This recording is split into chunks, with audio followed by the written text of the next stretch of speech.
أشهد أن محمدًا رسول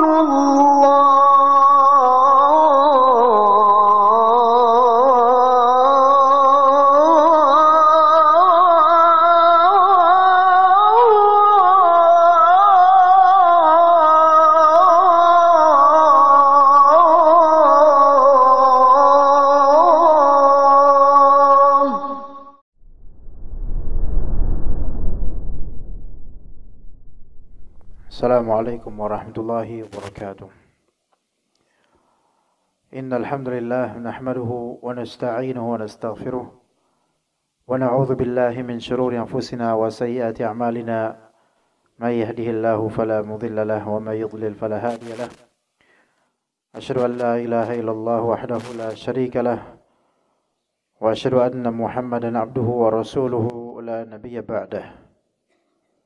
يا أيها الذين آمنوا اتقوا الله حق تقاته ولا تموتن إلا وأنتم مسلمون فإن أصدق الحديث كتاب الله وخير الهدي هدي محمد صلى الله عليه وسلم وشر الأمور محدثاتها وكل محدثة بدعة وكل بدعة ضلالة وكل ضلالة في النار أما بعد. Baik para ikhwas sekalian dan akhwat rahimani wa rahimakumullah, kita lanjutkan kajian kitab Umdatul Fiqh karya Ibnu Qudamah Al-Maqdisi rahimahullah. Pembahasan kita masih di masalah fikih menunaikan hajat. Masalah fikih menunaikan hajat yang mana qada'ul hajah, menunaikan hajat itu adalah yang dilakukan harian oleh manusia seluruhnya, bahkan bukan hanya muslim atau muslimah, melainkan semua dari umumnya, semua dari manusia, sehingga kita memerlukan fikih untuk hal ini. Dan inilah bagian dari ibadah menuntut ilmu yang mana ini tidak ada pada syariat atau agama lain. Ini keutamaan dari agama kita, alhamdulillah. Kita di halaman 19 untuk terjemahan. Ya, mungkin beberapa kalimat saja yang kita bahas pada hari ini insyaallah. Dimulai dari perkataan Ibnu Qudamah rahimahullahu taala,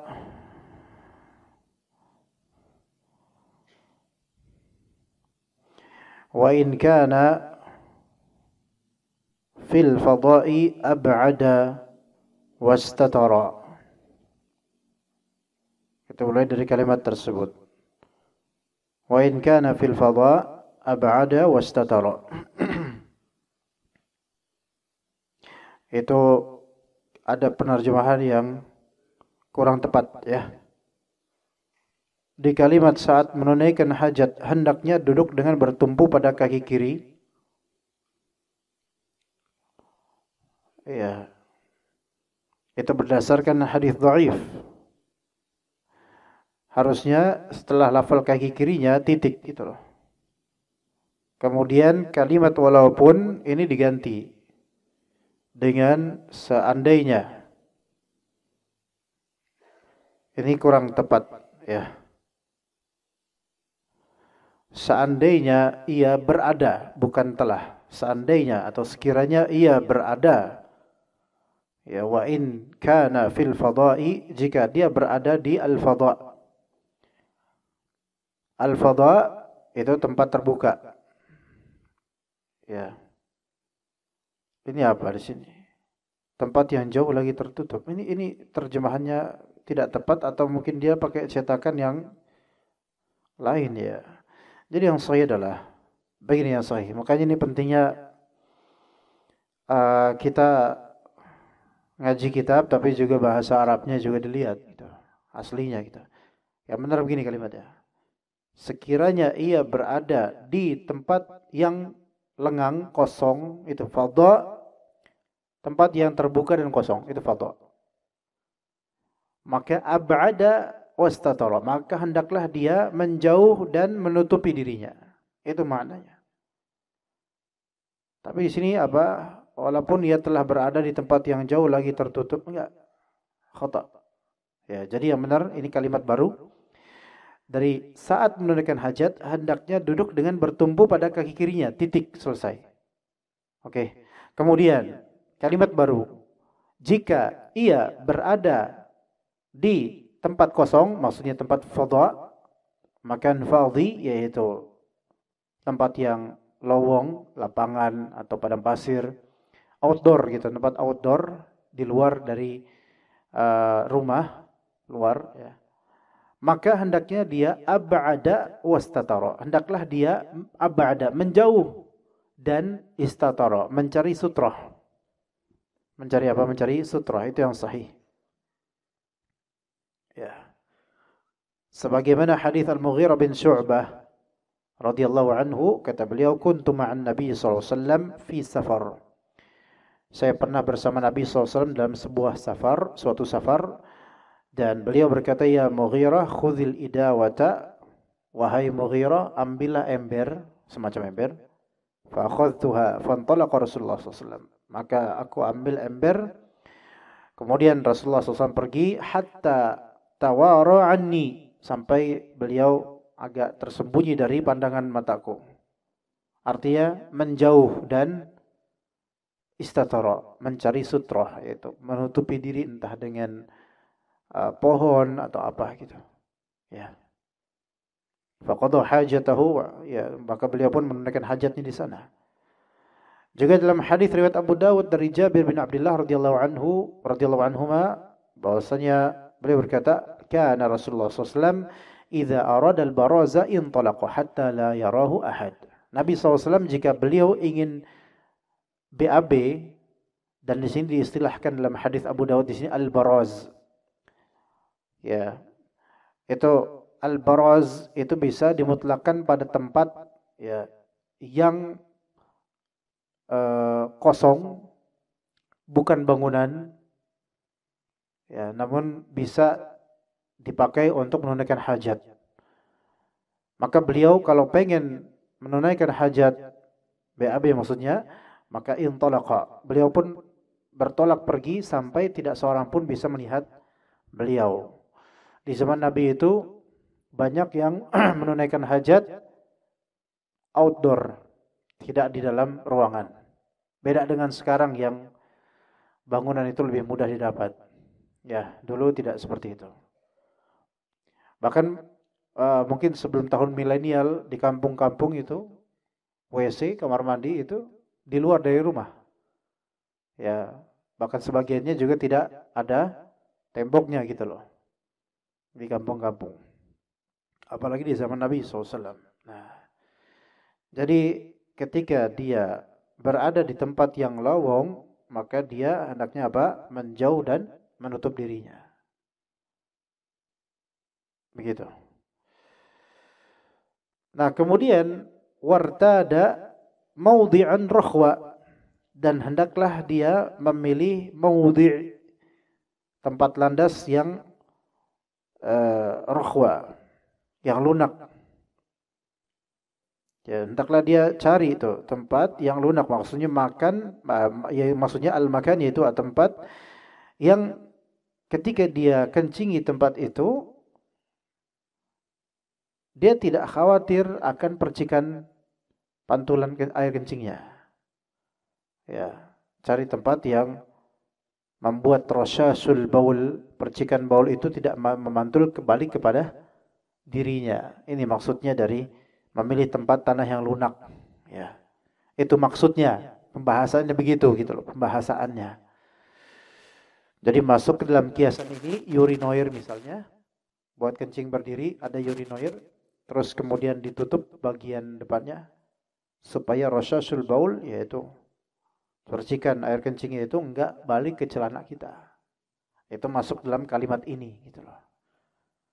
Ya, masuk ke dalam kalimat ini. Jadi bukan baku dan kaku dengan sebutan tempat yang lunak yaitu lembek, bukan itu maksudnya. Carilah tempat untuk kencing yang antum tidak khawatir terciprati dengan air kencing antum sendiri, itu maksudnya. Karena dikhawatirkan sholatnya tidak sah. salatnya tidak sah dengan terperciki air kencing sendiri. Ya. Baik, itu. Selesai dari itu, kita lanjutkan wala yabulu fi thuqbin wala syaqqin. Ya, wala yabulu fi thuqbin wala syaqqin, dan janganlah dia hendaknya tidak jangan dia menunaikan hajat pada thuqb. Thuqb itu adalah lubang, syaqq itu celah. Wala tariqin wala dhillin nafi', jangan juga di tariq jalan dan jangan juga di dhill yang nafi', tempat naungan yang bermanfaat. Wala tahta syajaratin muthmirah, dan jangan pula menunaikan hajat di bawah pohon yang sedang berbuah. Ini ada berapa? 1, 2, 3, 4, ada 5. 5 ini harus kita jelaskan semua. Yang pertama thuqb, yaitu lubang. Kedua kemudian syaqq. Syaqq itu adanya celah, selak, celah di tembok, di masalah ada celah. Nah, kemudian atau tariq, jalan, atau dhil nafi', yaitu naungan yang bermanfaat. Dan yang kelima, jangan tahta syajaratin muthmirah, jangan di bawah pohon yang berbuah, ya, yang bisa memberikan buah. Baik, satu persatu ikhwas sekalian. Pertama, jangan menunaikan hajat. Di sini lebih prioritas ke kencing, tapi bisa juga BAB juga dilarang. Di thuqb dan juga di syaqq. Nah, thuqb itu adalah lubang. Ya. Dan biasanya ini lubang binatang. Adapun syaqq itu biasanya secara alami, ya. Misal tembok, mungkin karena kena gempa atau udah lama temboknya kadang ada celah sedikit, ya. Mungkin konstruksinya kurang bagus atau gimana, maka ada retakan, bolongan secara sendirinya gitu. Maka ini namanya syaqq. Ya, syaqq. Maka jangan kencing di lubang hewan misalnya, atau di celah-celah tembok dan semisal itu. Ya. Dalilnya hadis Abdullah bin Sarjis anna Rasulullah SAW naha an yubala fil juhr. Rasulullah SAW melarang kencing di ya, juhur. Juhur itu lubang binatang biasanya. Itu dilarang, dan ini hukum makruh. Larangan yang ini hukumnya makruh. Larangan kencing atau BAB di lubang dan celah ini hukumnya makruh. Hadisnya hadis larangan. Dan hadis ini dhaif. Sebagian ulama mengatakan hadis ini dhaif, kata sebagian ulama lain hadis ini sahih. Khilaf di antara ulama. Taib. Jadi Nabi SAW melarang mengencingi juhur, lubang. Ya. Juhur itu biasanya lubang binatang. Masuk juga ke dalamnya celah. Celah tembok yang berlubang gitu. Itu jangan. Taib. Hanya sampai situ saja sebenarnya hadisnya. Namun dalam sanadnya kemudian ada Qatadah. Yaitu Qatadah di sini adalah tabi'in. Ya.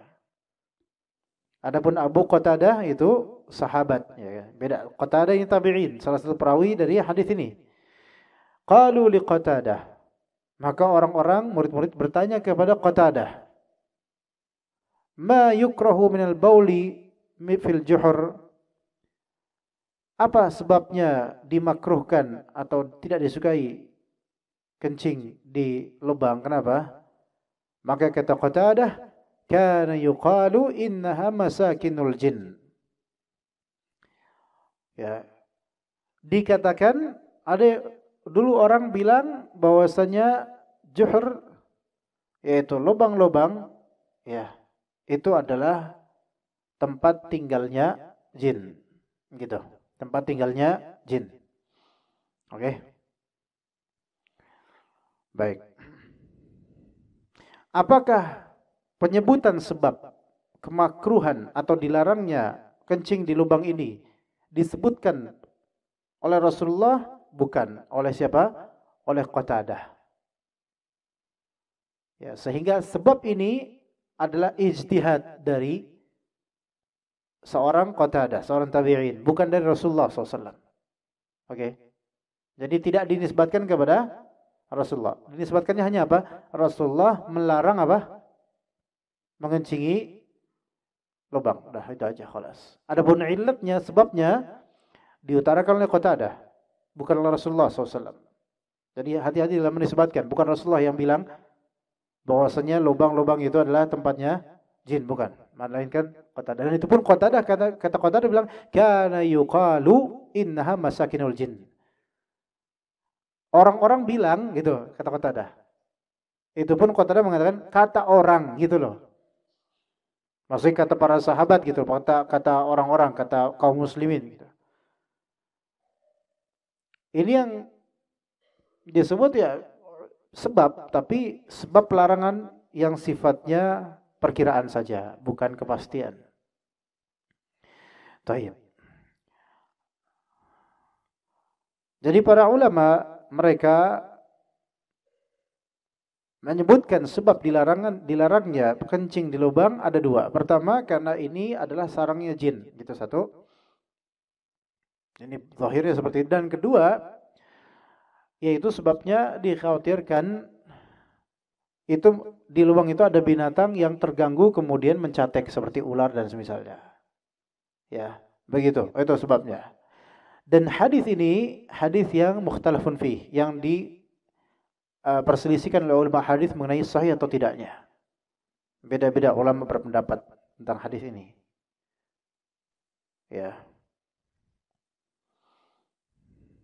Apakah kita boleh menyatakan hal yang serupa dengan bagaimana pernyataan Qatadah bahwasanya lubang-lubang itu adalah masakin al-jin?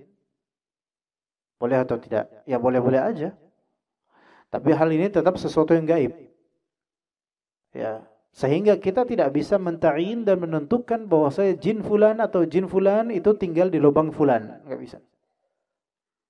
Tetap gaib. Kita katakan, ya mungkin saja jin tinggal di lubang hewan, mungkin. Tapi kita nggak bisa melihat dan nggak bisa menentukan jin mana yang tinggal di lubang itu. Udah khalas. Tutuplah hal gaib itu. Gitu. Oke. Nah sekarang permasalahannya adalah bagaimana dengan al-balu'ah. Al-balu'ah. Lubang kamar mandi atau WC. Bukankah semua dari kita memiliki kamar mandi dan ada lubangnya? Terus kalau enggak kencing di situ? Mau kencing di mana? Di bak mandi? Ya repot lah. Mau di mana kencing? Ayo kan? Kif. Bagaimana? Apa jawabannya tentang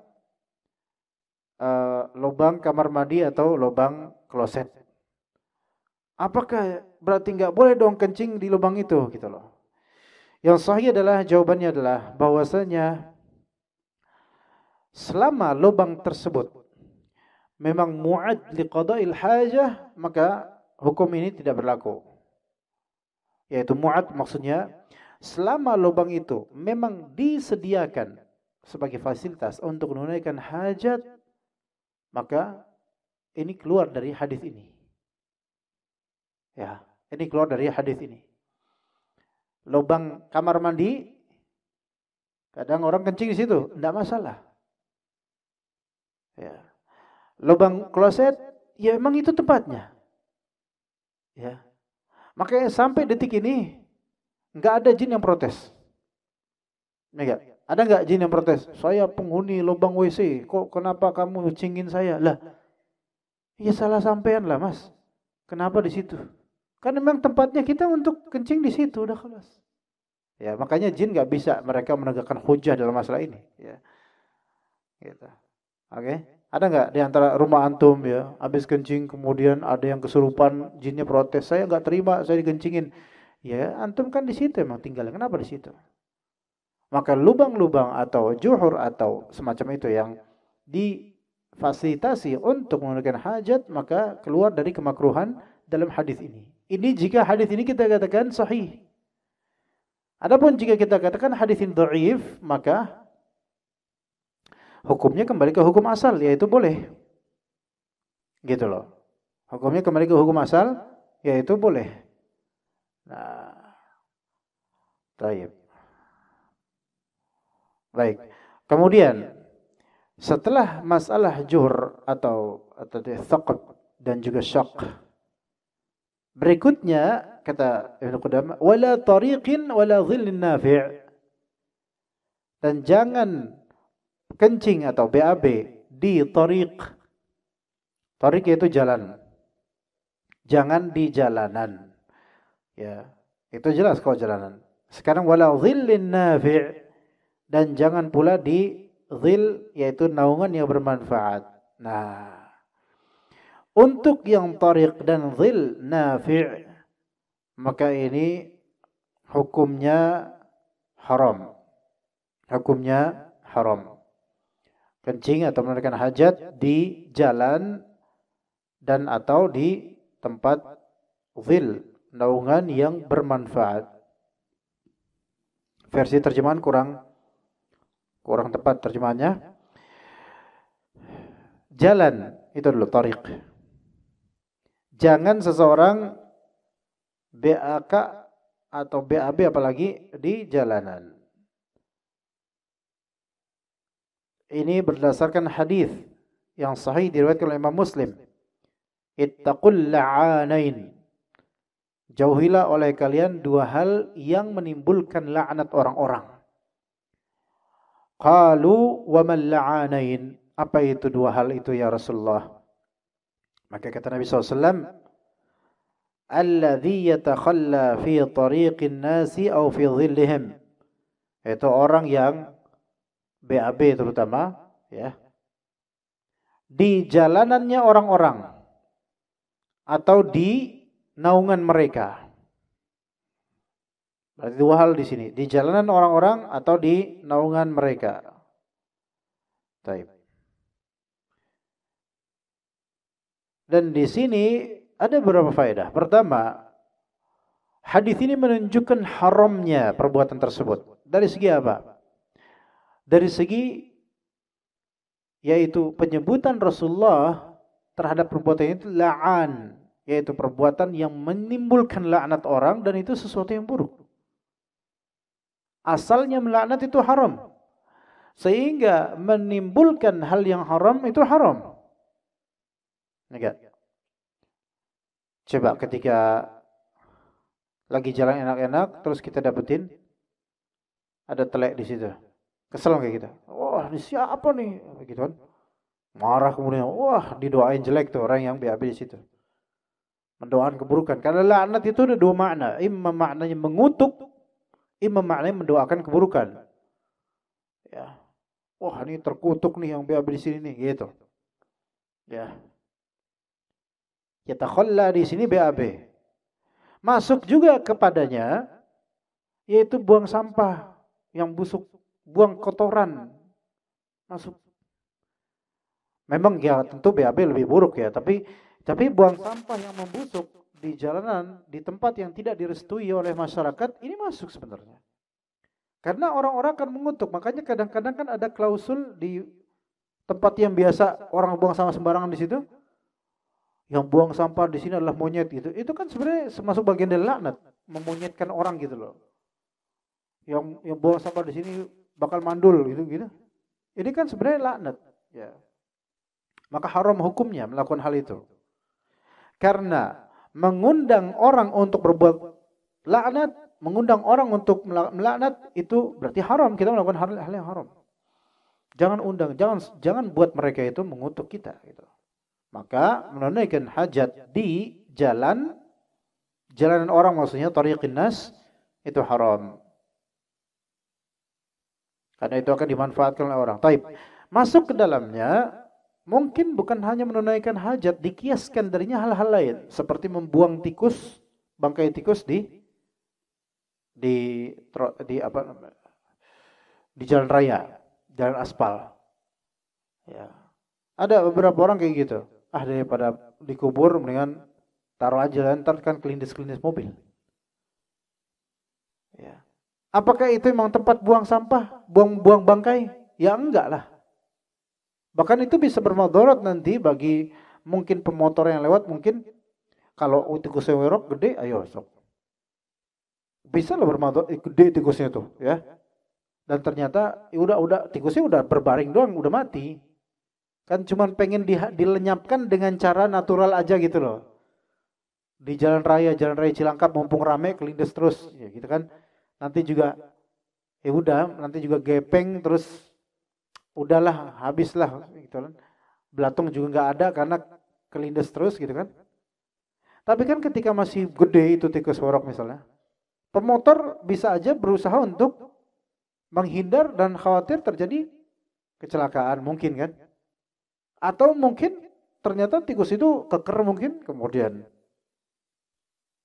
motornya melindes, ternyata motor yang kalah. Ternyata motornya Honda 2022 misalnya. Jatuh. Ya, diselengkat sama tikusnya misalnya. Ya kan? Atau mungkin ke lindes ya, sama banyak dari motor misalnya, udah gepeng. Dan sisa dari daging-dagingnya itu atau darahnya masih ada di ban motor. Nah, ketika itu sampai rumah, takut maling dimasukin ke ruang tamu oleh pemiliknya. Make sense gak? Mungkin gak? Sangat mungkin. Kemudian bocil main di situ. Kemudian ngeliat kok ada jelly di sini. Kemudian dimakan. Atau minimal kotoran itu ke dalam rumah gitu loh. Ya. Begitu banyak hal. Jadi kita bertindak seperti itu juga perlu mikir juga, jangan sampai menzalimi orang tanpa kita sadari gitu. Ya di jalanan, wala tariqin, di jalanan. Itu bisa menjadikan laknat orang pada pelaku. Au fi dhillihim, kata Nabi SAW. Atau di dhill. Dhill di sini itu naungan. Kalau dulu naungan itu biasanya pohon, ya pohon. Kalau sekarang kan banyak naungan, itu bisa pohon, bisa shelter, bisa halte, dan mungkin hal-hal lain gitu kan. Kalau dulu kadang-kadang di telepon umum yang cuma satu tuh, ya, cuma satu doang gitu, telepon umum bisa di situ, itu termasuk zil. Ya, ketika kita juga lagi kehujanan gitu, alhamdulillah Allah curahkan hujan, mudah-mudahan lebih banyak lagi insyaallah, hujan rahmat insyaallah. Itu kan kita kadang-kadang ngasok dulu atau minggir dulu ngelipir ke toko orang, ya. Kan itu menjadi zil buat kita, naungan. Itu masuk naungan. Dan kata Ibnu Qudamah di sini yaitu wala dhillin nafi', yaitu jangan menunaikan hajat atau buang hal yang buruk di naungan yang bermanfaat. Itu berdasarkan hadis Nabi fi dhillihim, yaitu di naungannya manusia. Berarti memang masih dimanfaatkan manusia naungan itu. Ya. Yang ada posibilitas manusia itu ya ke situ untuk memanfaatkan naungannya, baik naungan dari terik matahari atau naungan dari derasnya hujan atau dari hal lain mungkin. Ya. Adapun kalau naungan tersebut memang terbengkalai dan tidak ada manusia yang apa namanya yang bernaung di situ, mungkin sudah menjadi kota mati atau desa mati, atau di tengah hutan memang pohon besar dan nggak ada yang bernaung di situ, maka itu tidak masuk hukum. Jadi yang masuk hukum ini adalah naungan yang masih dimanfaatkan oleh manusia, ya, di shelter atau di halte bis dan semisalnya, maka nggak boleh pipis di situ, atau apalagi BAB di situ. Yaitu dhillin nas, dhillin nafi' yang masih bermanfaat. Dan ini hukumnya apa? Hukumnya haram. Jadi menunaikan hajat pada lubang, celah, itu hukumnya makruh. Itu pun kalau kita menganggap hadis yang tentang lubang itu sahih. Adapun ya kalau kita menganggap hadis itu dhaif, kita ikut pendapat ulama yang mendhaifkannya, maka hukumnya kembali ke hukum asal, yaitu boleh. Ya, begitu ya, itu boleh. Lagi pula kita nggak bisa memastikan Lubang itu kan beragam. Lubang tikus ada, lubang kalajengking ada, lubang kepiting itu juga ada, dan lubang-lubang lainnya gitu loh. Ya. Dan para ulama mengatakan illat atau sebab dimakruhkannya bagi yang mensahihkan hadis ini, sebab dimakruhkannya adalah takut dicatek atau takut digigit oleh binatang yang tinggal di lubang itu. Sementara kan umumnya kalau kita kencing di lubang itu kita ya tidak dekat dengan lubang itu gitu biasanya. Maka Allah alam, kalaupun antum melakukan itu minimal baca bismillah. Nah, tapi nanti ketika ada syaitan misalnya beralasan, nah ini di sini ada juga para ulama membahas kok hal-hal seperti ini. Ya. Banyak ulama yang membahas ini di kitab-kitab fikih mereka terutama. Dan bahkan di sini ada riwayat dari para ahli sejarah, ya, bahwasanya tokohnya kaum Khazraj yaitu Sa'ad bin Ubadah, yaitu sahabat Sa'ad bin Ubadah radhiyallahu anhu, pernah safar dari Madinah setelah wafatnya Nabi SAW nih. Safar dari Madinah menuju daerah namanya Hauran. Kemudian Sa'ad bin Ubadah bermukim di Hauran. Ya. Fajalasa yawman yabulu fi thaqbin fil ard. Kemudian Sa'ad bin Ubadah duduk suatu ketika dan kencing di suatu lubang di bumi ini, tanah. Fama in faragha min baulihi hatta istalqa mayyita. Maka belum sempat beliau itu selesai dari kencingnya, beliau sudah tepar gitu mati. Ya. Tepar mati. Jadi gini, Sa'ad bin Ubadah ini kata para ahli sejarah, para ahli tarikh ya, di antaranya dikatakan oleh Ibnu Abil Bar dalam Isti'ab. Jadi Sa'ad bin Ubadah di kota ketika safar, ini Rasulullah sudah wafat. Safar dari Madinah ke kota Hauran, kemudian bermukim di sana, kemudian duduk dan pipis di suatu lubang di tanah ya. Nah, belum selesai beliau itu menyelesaikan pipisnya, beliau sudah tepar ya, tepar ini tepar bukan namanya. Terbaring langsung jatuh gitu dalam keadaan mati. Radhiyallahu anhu. Dan dikatakan walam ya'lam ahlul madinati bimautihi hatta sami'u qailan minal jinni fi bi'r. Dan tidak ada ahlul Madinah ya, entah Madinah sih maksudnya Madinah Munawwarah atau mungkin Madinah yaitu Hauran, tidak ada orang yang tahu kematiannya sampai atau penyebab kematiannya sampai mereka penduduk kota itu mendengar qailan minal jin, ada jin yang berkata di sumur. Ya. Jadi ada sumur dekat situ, kemudian ada jin yang berkata, karena enggak ada wujudnya nih. Dan jin berkatanya apa ya? Pakai bait syair. Ya, jin ngomongnya pakai bahasa Arab dan pakai lafal syairnya. Nahnu qatalna sayyidal Khazraji Sa'ad bin Ubadah wa ramaynahu bisahmaini falam nukhti fuadah. Tuh, jin aja pakai puisi, syair. Emang jin Indonesia cuma bisa jadi kuntilanak doang, ya kan? Ini jin Arab itu sampai mengeluarkan syair. Apa artinya? Bahkan antum aja manusia aja nggak paham, gitu loh. Berarti pintaran jin Arab dalam berbahasa Arab daripada kita. Subhanallah. Ya. Kami nahnu qatalna Sayyidul Khazraji Sa'ad bin Ubadah. Kami telah membunuh tokoh besarnya kaum Khazraj yaitu Sa'ad bin Ubadah, kata jin itu. Wa ramainahu bisahmaini falam nukhti fuadah, dan kami telah melempar untuknya 2 panah dan tidak melesat dari jantungnya. Ya. Wallahu alam, ini sepertinya di Madinah, sepertinya di suatu bi'r, di suatu bi'r itu apa tadi? Sumur di kota Madinah. Dan ini ada kota Hauran yang mana Sa'ad bin Ubadah itu wafat di situ. Orang-orang Madinah itu enggak ngerti kalau Sa'ad bin Ubadah itu wafat. Tiba-tiba di suatu bi'r di Madinah, yaitu di suatu sumur di Madinah, ada jin ngomong kayak gini. Sehingga orang-orang Madinah dengar. Fahafidhu dzalika al-yawm fawajaduhu al-yawm alladhi mata fihi. Baru mereka ngeh bahwasanya Sa'ad bin Ubadah di kota Hauran telah meninggal.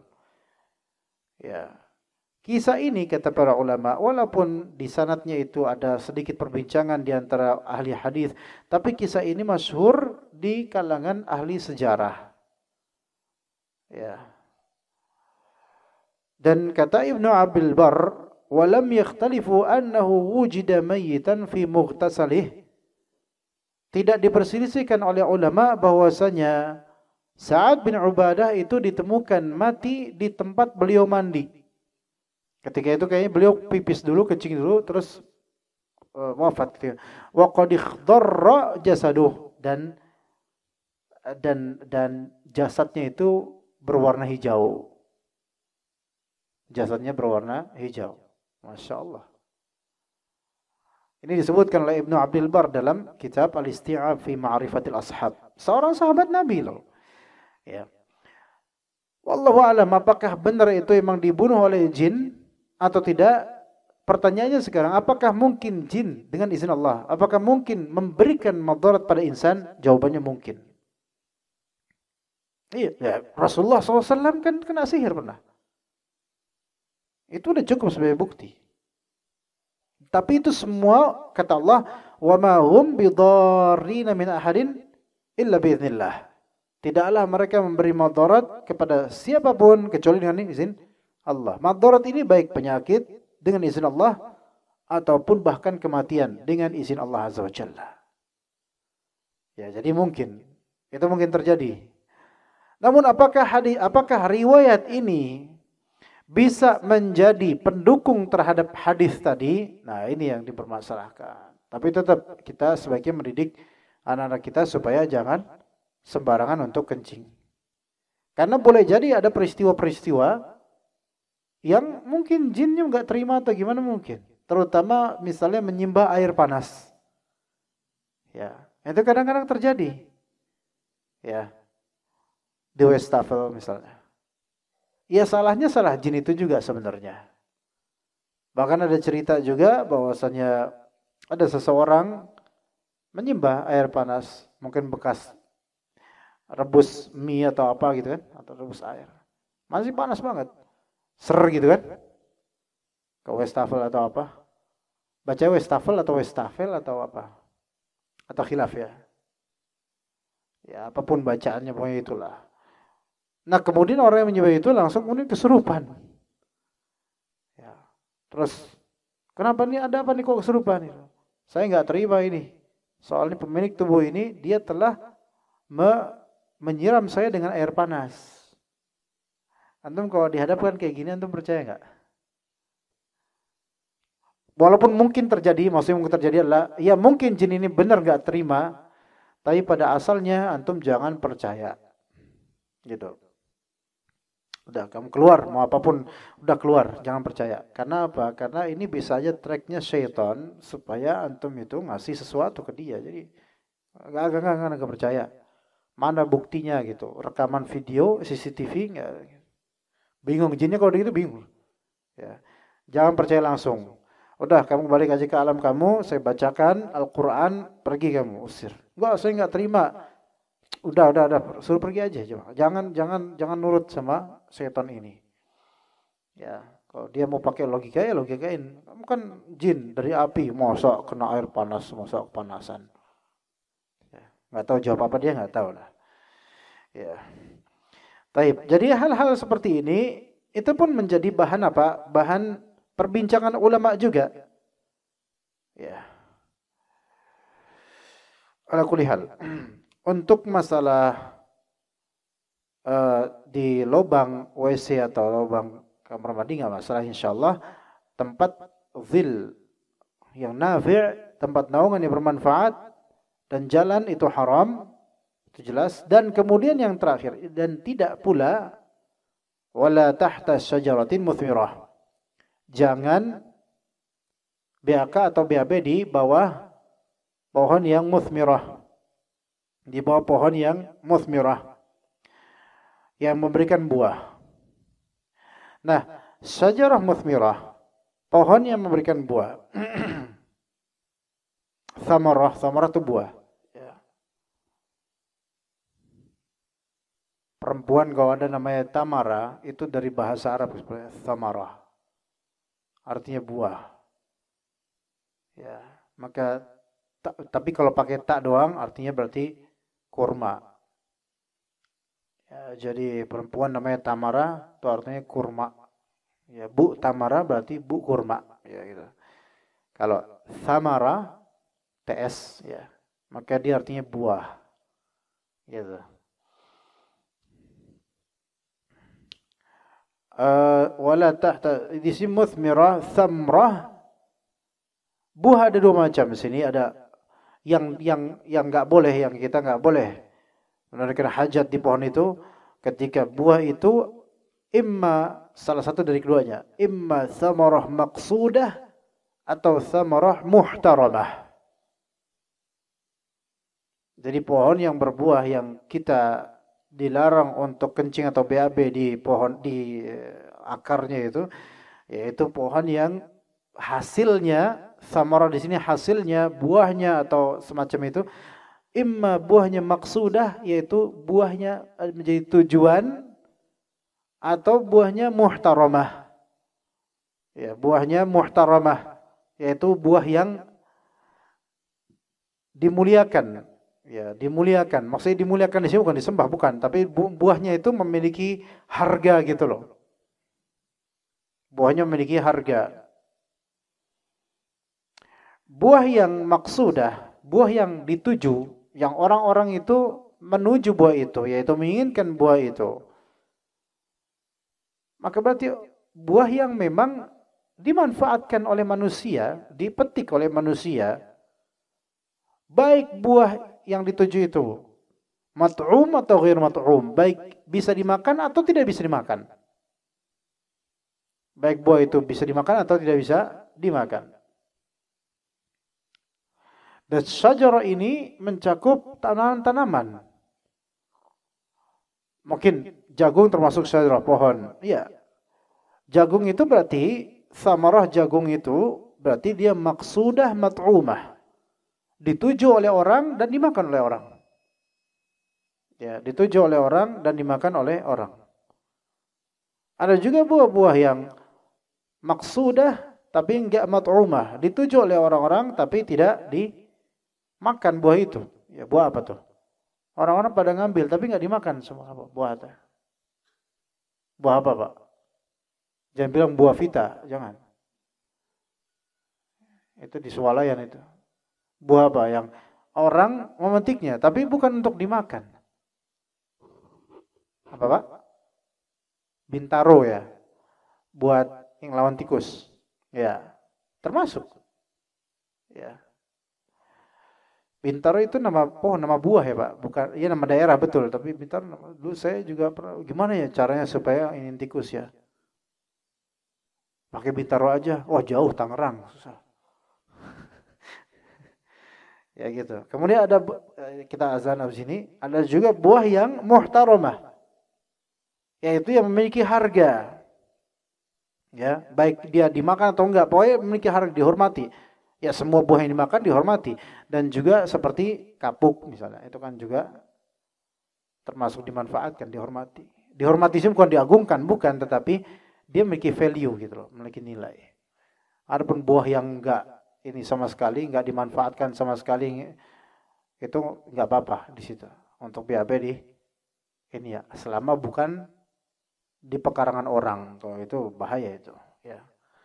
Itu properti orang, enggak boleh, ya. Baik, kita lanjut mungkin tanya jawab setelah azan insyaallah taala.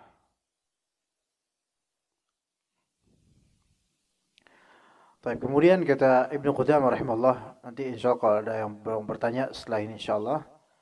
Wala yastaqbilu syamsan wala qamara, dan janganlah dia menghadap ke matahari atau bulan, namun pendapat ini ya pendapat dalam mazhab Imam Ahmad, dan dalam mazhab ini hukumnya makruh menghadap ke matahari atau ke arah bulan, tapi tidak ada dalil yang khusus yang menunjukkan akan hal itu. Ya, wallahu alam, yang sahih wallahu alam adalah tidak dimakruhkan sama sekali masalah menghadap matahari atau bulan. Ya. Kemudian kata Ibnu Qudamah, wala yastaqbilul qiblata wala yastadbiruha. Jangan menghadap kiblat atau membelakangi kiblat. Rasulullah SAW bersabda, la tastaqbilul qiblata bighaitin wala baulin wala tastadbiruha. Janganlah kalian menunaikan hajat dan kencing menghadap kiblat, atau jangan pula membelakanginya dan jangan pula menghadap. Namun kata Ibnu Qudamah, dan ini yang sahih, wa yajuzu dzalika fil bunyan. Tapi hal tersebut dibolehkan jika berada dalam sebuah bangunan. Karena apa? Karena ada riwayat dari Abdullah bin Umar radhiyallahu anhuma, beliau berkata, raqitu ala baiti ukhti Hafsah, fara'aitu Rasulullah sallallahu alaihi wasallam qa'idan li hajatihi mustaqbil asy-Syami mustadbira al-qiblah. Aku pernah naik ke atap rumah saudariku yaitu Hafsah, dan aku lihat Rasulullah SAW duduk menunaikan hajatnya menghadap ke Syam sambil membelakangi kiblat. Maka pendapat yang lebih sahih dalam masalah ini wallahu alam adalah bahwasanya dilarangnya menghadap kiblat atau membelakanginya ketika BAB atau BAK itu ketika kamar mandinya atau ketika tempatnya di outdoor yang tidak memiliki fisik bangunan, dan mungkin juga masuk ke dalamnya mungkin WC terapung yang dia ada balong-balong itu termasuk dilarang menghadap kiblat atau membelakanginya. Maka kalau antum ke kampung misalnya dan kepepet untuk menunaikan hajat di WC terapung itu, ya, atau WC balong, karena itu tidak ada bangunan yang konkret yang menutupi lebih tinggi lagi untuk menunaikan hajat, maka Allah alam itu bagi kita secara uruf masuk dalam outdoor bukan indoor. Ya, begitu. Baik kencing maupun BAB. Maka ketika kencing kebelet pun di mana tidak sempat untuk ke kamar mandi karena mungkin tidak ketemu, ya fadhal, lakukanlah di suatu tempat yang mungkin tersembunyi dan jauh dari orang-orang. Tapi perhatikan juga masalah kiblat, jangan sampai ke arah kiblat, jangan sampai belakangnya. Bisa lihat di kompas atau di handphone atau mungkin melihat ke arah matahari dan semisalnya. Bukan karena mataharinya, karena kiblatnya. Begitu wallahu a'lam. Untuk berikutnya nanti insyaallah di pertemuan mendatang kita akan bahas tentang masalah istinja ya. Masalah istinja. Menunaikan hajat dan istinja cebok ya, insyaallah pada pertemuan mendatang. Tapi pada pertanyaan ikhwan di masalah ini, di sesi ini, fadhal yang mau bertanya silakan. Tafadhal. Fadhal Pak, fadhal. Ya, fadhal. Celana.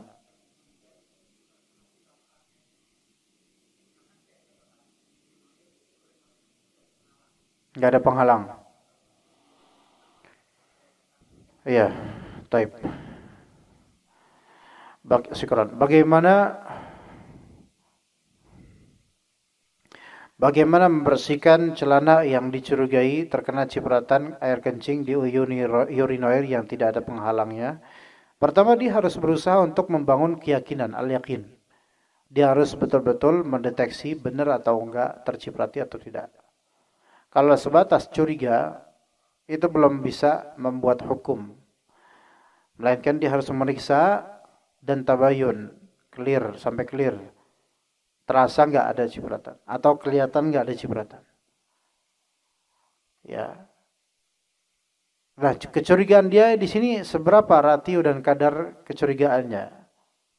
Ya, kalau dia memang melihat ada cipratan betul-betul ke luar dari urinoir, maka ini masuknya dzon rajih.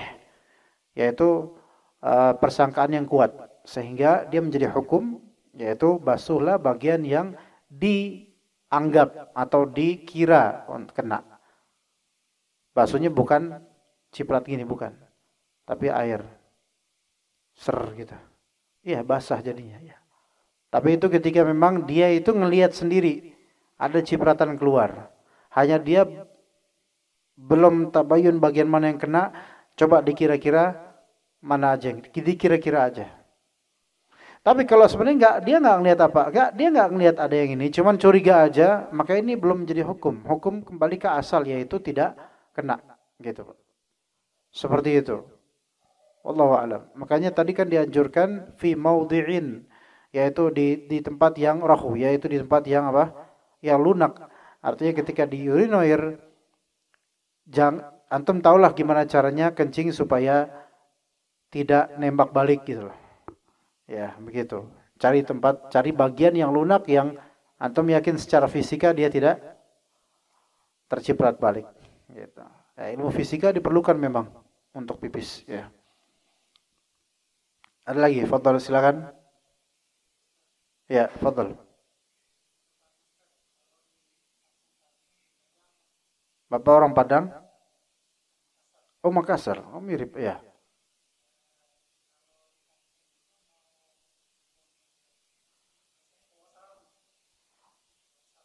Hmm.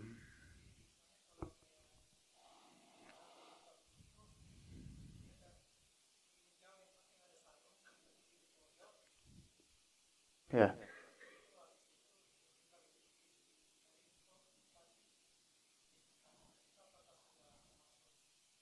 Boleh atau tidak gitu. Oh, sutra, penutup. Ya, taib. Jadi di kampung beliau itu di daerah Makassar, sebagian orang melakukan hal itu, yaitu ketika ingin menunaikan hajat, mencari sarung dan menutup diri dengan sarung saja. Tidak terlalu jauh dari pandangan manusia, tapi yang penting sudah ada istitar, yaitu menutup diri gitu. Apakah itu sudah masuk kriteria menutup diri? Kita katakan iya. Karena dalam riwayat Nabi SAW ketika di Madinah, beliau atas subatata qaumin, yaitu mendatangi daerah Subatah itu adalah tempat pembuangan sampah kaum-kaum gitu ya. Ibaratnya kalau di Masjid Hijau nih, di sebelah sana pojok itu kan ada tempat pembuangan sampah. Ya. Antum kalau mau pipis di situ sebenarnya bisa, boleh. Ya cuman ya kan dekat kamar mandi, ngapain di situ gitu kan. Enggak, tapi kalau misalnya antum ke situ pipis atau BAB di situ, ya itu secara urf ya jangan, cuman secara keabsahan silahkan, yang penting tertutup gitu. Nah, itu emang nggak terlalu jauh dari pandangan manusia. Rasulullah pernah kayak gitu, ya. Dan kemudian beliau menyuruh Hudzaifah bin Al-Yaman untuk membalikkan badan, menutup dirinya. Artinya apa? Jarak antara beliau dengan Hudzaifah itu dekat, gitu kan? Dan Rasulullah SAW kencing ketika itu di tempat itu, jaraknya dekat antara Hudzaifah bin Al-Yaman dengan Rasulullah SAW. Ya. Tapi Hudzaifah disuruh balik badan supaya nggak ngelihat beliau sedang pipis. Beliau menjadikan Hudzaifah sebagai sutra, penutup. Nah, kasus yang tadi Bapak, dengan dalil itu menunjukkan itu sudah mencukupi selama memang dia menutupinya dengan sarung. Dan mungkin nggak langsung di depan orang-orang dia kayak gitu kan, melainkan ke pojokan dikit. Orang tahu dia sedang menunaikan hajat, tapi dia sudah berusaha untuk menutupi. Kalau memang itu di luar rumah, tanpa bangunan terutama, maka jangan menghadap kiblat, jangan membelakangi kiblat, gitu aja. Begitu, wallahu a'lam. Ya, ada lagi jemaah? Ikhwan? Fadal? Ada lagi? Fadal.